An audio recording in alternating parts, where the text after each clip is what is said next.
Hello, boys and girls. Good morning, good afternoon, good evening.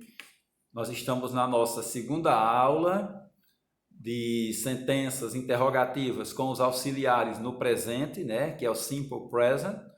E hoje nós vamos conhecer o seguinte auxiliar, o auxiliar does. Esse auxiliar, ele é usado somente para esses três sujeitos: he, she, it, ok? E nós vamos entender como fazemos sentenças interrogativas usando does e também como respondemos usando does.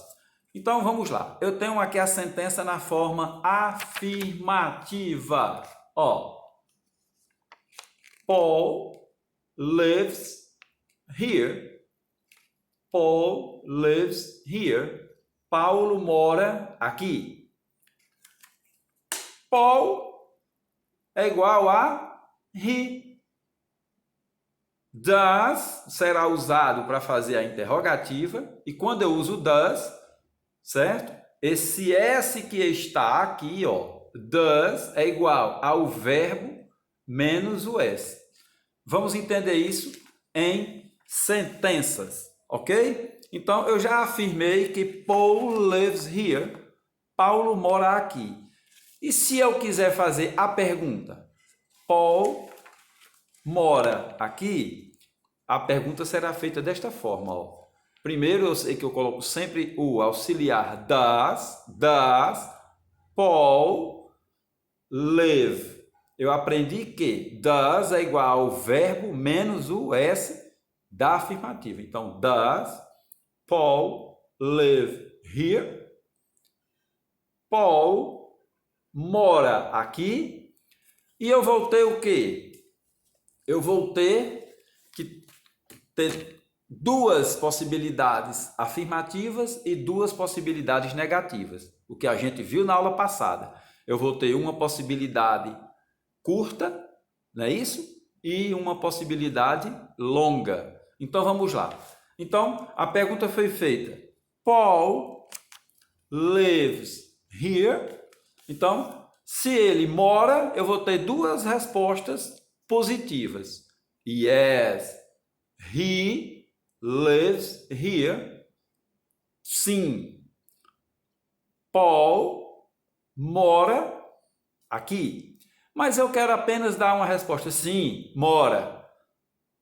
Yes, he does. E entenda mais uma vez que eu estou usando o personal pronoun he, porque o he substitui Paul. Então eu dei duas respostas positivas, uma longa e uma curta, e eu vou agora para duas respostas negativas. Mais uma vez, uma longa e uma curta. Então, quando eu afirmo, eu digo sempre yes, e quando eu nego, eu digo no. Então, no, he doesn't live here. Esse doesn't aqui é does mais o advérbio negativo not. E eu sei que, geralmente, em respostas e até na linguagem falada, é interessante que se use a forma contraída. Eu posso dizer, ó, no, he does not live here.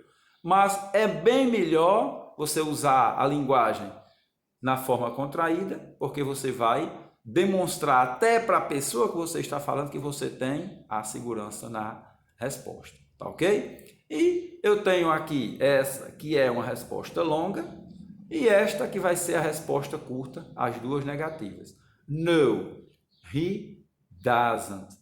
Então, se ele não mora, eu tenho duas possibilidades, tá bom? Então, nós vamos ter mais uma aula sobre esta sentença com o uso do auxiliar does na próxima aula, para a gente entender bem melhor, ok?